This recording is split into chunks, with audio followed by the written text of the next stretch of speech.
जीवन को। ये पूर्णिमा शिव महापुराण की कथा कहती है, शरद पूर्णिमा आ रही है। कुछ नहीं करना, पीपल का एक पत्ता, उस पत्ते पर थोड़ा सा चावल, थोड़ा सा चावल, पूर्णिमा की रात्रि को अपने हाथ में लेकर, अपने नयनों से लगाकर, शरीर पर से स्वयं उतारकर उसको दरवाजे के पास रख दीजिए। पूर्णिमा की रात्रि को पूर्ण होने पर उस चावल को दूसरे दिन सूंघ कर बहते हुए पानी में डाल दीजिए। महाराज कितने भी रोग से ग्रसित हो गए, पीपल का एक पत्ता 52,000 ब्राह्मण की साक्षी कराता है। महाराज बहुत ध्यान देना, पीपल के वृक्ष में स्वयं नारायण का, मेरे कृष्ण का वास है। स्वयं भगवान गीता के अंतर्गत कहते हैं कि मैं पीपल का वृक्ष हूं। नारायण उसी 52,000 ब्राह्मणों का वासा एक पीपल के पत्ते में होता है।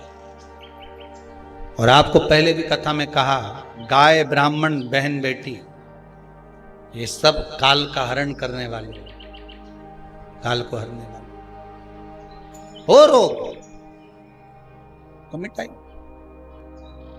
अरे भाई कितना सुंदर संवाद लिखा है। अगर किसी माता का पुत्र मान लो किसी नशे में डूबा हुआ है, कोई नशा कर रहा है और गलत नशा है, आपको लग रहा है कि ये नशे में डूबा हुआ है, आपको लग रहा है कि ये गलत जगह पर डूब गया है, आपको लग रहा है कि मदिरापान में, मांसाहार में या अधिक गांजा आदि जो भी नशे होते हैं, जितने भी नशे, उसमें डूब चुका है। और माँ उसको समझा रही है, तू नशे में मत डूब, तू इस काम को मत कर, तू ये गलत कर्म मत कर। माँ उसको समझा कर हार गई। तो मेरा माताओं से निवेदन है, आप उसको समझाना बंद कर दो, एक काम करना प्रारंभ कर दीजिए। हमें जो शिव महापुराण के माध्यम से शास्त्र कह रहा है कि आप 32 पूर्णिमा के व्रत प्रारंभ करो। उसमें करना क्या है आपको, केवल जिस दिन व्रत रहे रात्रि के समय पर कोई भी मीठा, कुछ भी सामग्री आप चंद्र की रोशनी में, चंद्र को अर्घ देने के बाद, पूजन करने के बाद उसको रखो, और वही सामग्री जो नशा कर रहा है उसको पूर्णिमा के दूसरे दिन उसको खिलाओ। आप धीरे धीरे खिलाना चालू करेंगे, जिस नशे में वो डूबा हुआ उस नशे से वो छूटना प्रारंभ हो जाएगा। 2 पूर्णिमा व्रत करके तो देखो, तीसरे में तुम्हें जरूरत ही नहीं, धीरे धीरे आप वो छूटना प्रारंभ हो जाएगा। पूर्णिमा के कितने व्रत होते हैं बोलते जाओ, जरा जल्दी जल्दी बोलो। पूर्णिमा के नारियों को, स्त्रियों को अखंड सौभाग्य के लिए, जो नारी वैधव्य नहीं होना चाहती है उस नारी को पूर्णिमा के कितने व्रत करना चाहिए। जिस नारी के यहाँ संतान नहीं हो, औलाद नहीं हो, उसको पूर्णिमा के कितने व्रत करना चाहिए। जिस नारी का पुत्र, पति बहुत बीमारी से ग्रसित हो, लग रहा हो कि ये मेरा बेटा बहुत बड़ी बीमारी में घिरा हुआ है, तो नारी को कितने व्रत करना चाहिए। स्वयं भगवान कृष्ण ने माता यशोदा को द्वापर में भी बताया है कि पूर्णिमा के 32 व्रत होते हैं। कितने व्रत होते हैं? 32। स्वयं भगवान कृष्ण यशोदा रानी को, माता यशोदा जी को भी बता रहा है 32। अब आपको किसी ने बता दिया होगा कि 8 कर लो, 7 कर लो, 6 कर लो, 12 कर लो, इसलिए आपने बोला कि 12 कर लीजिए, 32 कर लीजिए। अरे यहाँ तो द्वापर की कथा भी कहती है। यशोदा जी ने एक बार भगवान कृष्ण को रोक कर कह दिया, ए कन्हैया रुको। कन्हैया बोले, बोलो माँ क्या बात है। कन्हैया जरा रुकिए, इधर आओ जरा। भगवान कृष्ण आए, हाँ मां बोलिए। किस जगह का प्रसंग है ये? जिस समय पर राधा रानी कुरुक्षेत्र में नंद बाबा और यशोदा जी को लेकर कुरुक्षेत्र के कुंड में, ब्रह्म सरोवर में स्नान कराने के लिए लेकर जाती है, ग्रहण का समय पर। आप सभी को सुंदर शरद पूर्णिमा की बहुत बहुत बधाई हो। बाबा विश्वनाथ की कृपा आप पर सदा बनी रहे। आ गया शरद पूर्णिमा की रात्रि। बड़े से बड़ी बीमारियां, बड़े से बड़े रोग, बड़े से बड़े बड़े कष्ट इस शरद पूर्णिमा की रात्रि को छूट जाते हैं। दमे की बीमारी, श्वास की बीमारी, अनिद्रा की बीमारी, रात्रि को जगना, ये सारी बीमारियां शरद पूर्णिमा की रात्रि को अगर व्यक्ति अपने जीवन को सुखमय बनाए, अपने जीवन को आनंदमय बनाए तो सब छूट सकते हैं। शरद पूर्णिमा की रात्रि को पीपल के पत्ते 5 लेकर उसके ऊपर खीर डालकर रात्रि को खा लेने से महाराज दमे की बीमारी, श्वास की बीमारी रुक जाती है। वो बीमारी बढ़ती नहीं है, उससे कष्ट नहीं होता। जिन बच्चों के नेत्र कमजोर होते हैं, रोशनी कमजोर होती है, शरद पूर्णिमा के दिन रात्रि को 12 बजे भगवान चंद्रदेव का दर्शन कराइए।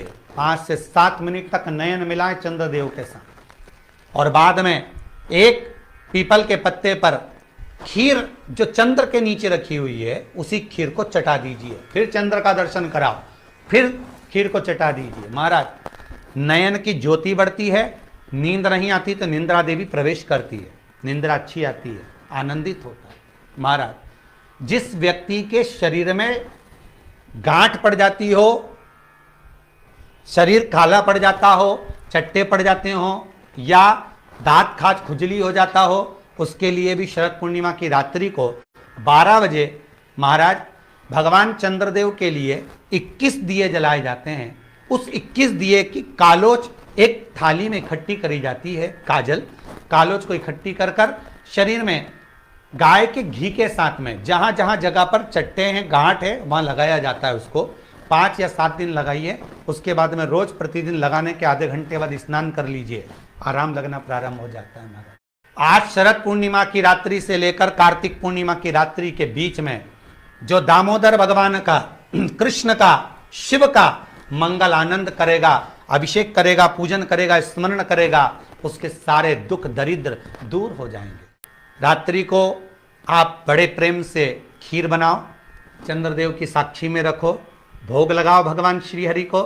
बन सके अगर लक्ष्मी की कमी है, लक्ष्मी नहीं आ रही है, व्यापार नहीं चल रहा है, तकलीफ बहुत ज्यादा है, घर में कष्ट है, कर्जा ज्यादा है, तो एक तांबे के कलश के ऊपर, तांबे के कलश में पानी भरना, कटोरी रखना, उस पर लक्ष्मी जी की मूर्ति रखना। लक्ष्मी जी की मूर्ति नहीं हो तो चांदी का सिक्का रखना।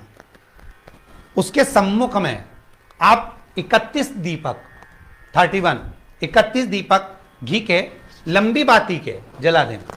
महाराज एक एक कमल गट्टा उस 31 दिए के अंदर डाल देना और लक्ष्मी जी का पूजन करना, लक्ष्मी जी का स्मरण करना, खीर का भोग लगाना, पान के पत्ते पर खीर रखना, 5 पत्ते पर खीर का भोग लगाना और माता लक्ष्मी से विनती करना। सुबेरे 4 बजे तक वो रखे रहने देना, सुबह 4 बजे वो उठाना, लक्ष्मी को वापिस तिजोरी में या सिक्का हो तो उसको अलमारी में रख देना। जो खीर बनी है वो प्रसाद के रूप में सुबह 8 बजे, 10 बजे, 9 बजे जब खाना हो प्रेम से खाना।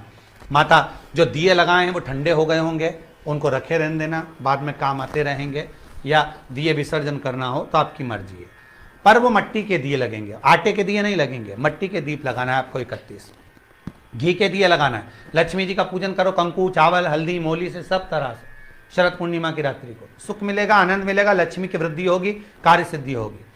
दूसरा क्रम, अगर कार्तिक पूर्णिमा हो, शरद पूर्णिमा हो, ये दोनों पूर्णिमा पर शरद पूर्णिमा के दिन आप शाम को प्रदोष काल के समय 4:30 बजे से 6 बजे के बीच में 1 लोटा पानी, उसमें 5 बेलपत्र रखकर, 1 कमलगट्टा डालकर भगवान चंद्रेश्वर महादेव के नाम से भगवान शंकर को चढ़ा दीजिए। आपकी जो कामना हो वो कामना कर कर चढ़ाएं, विनती करें चंद्रेश्वर महादेव को और निवेदन करें कि हमारा ये कार्य सफल हो।